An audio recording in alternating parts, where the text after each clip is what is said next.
বিসমিল্লাহির রহমানির রহিম। আসমান ও জমিনে যা কিছু আছে তার সবই আল্লাহর তাসবিহ করছে।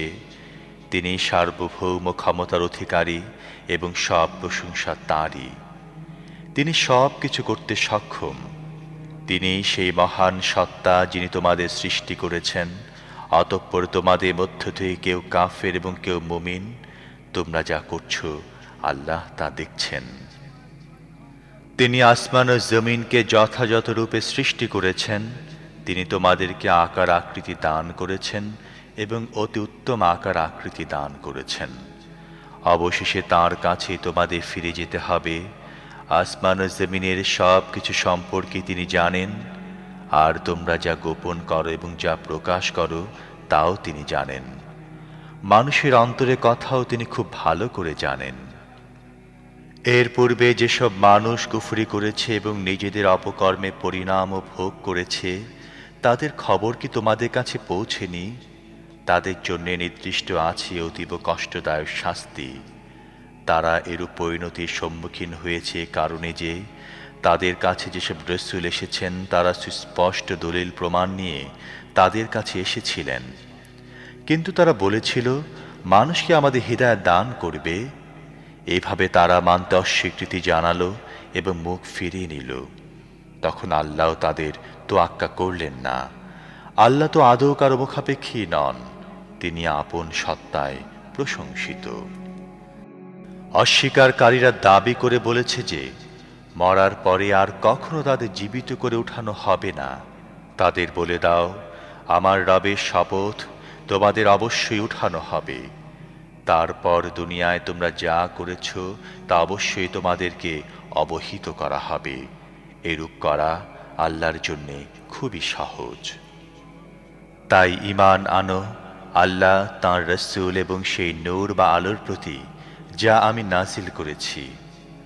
আর তোমরা যা কিছু করছো আল্লাহ সে সম্পর্কে পূর্ণরূপে অবহিত।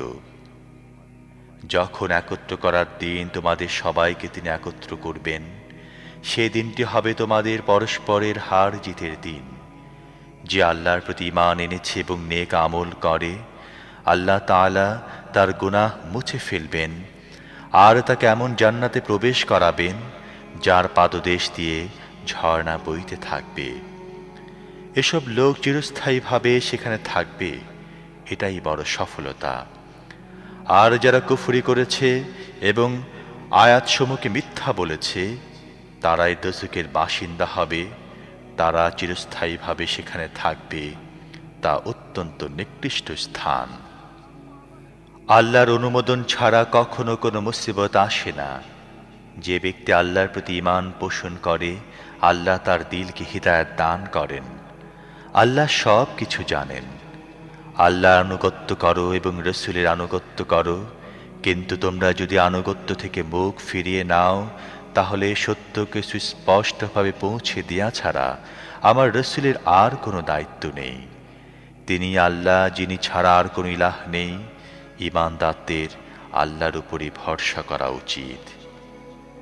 হে সেই সব লোক যারা ঈমান এনেছ, তোমাদের স্ত্রী ও সন্তানদের মধ্যে কেউ কেউ তোমাদের শত্রু।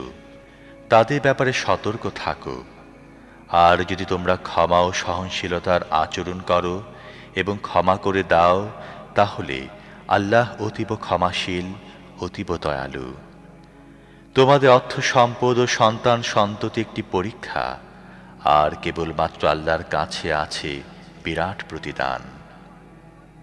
তাই যথাসাধ্য আল্লাহকে ভয় করে চলো, শোনো, আনুগত্য করো এবং নিজেদের সম্পদ ব্যয় করো। এটা তোমাদের জন্যই ভালো। যে মনে সংকীর্ণতা থেকে মুক্ত থাকলো সেই সফলতা লাভ করলো। যদি তোমরা আল্লাহকে কর্জে হাসানা দাও, তাহলে তিনি তোমাদেরকে তা কয়েক গুণ বাড়িয়ে দেবেন এবং তোমাদের ভুল ত্রুটি ক্ষমা করবেন। আল্লাহ সঠিক মূল্যায়নকারী ও অতীব সহনশীল। সামনে উপস্থিত ও অনুপস্থিত সব কিছুই তিনি জানেন। তিনি মহাপরাক্রমশালী ও মহাজ্ঞানী।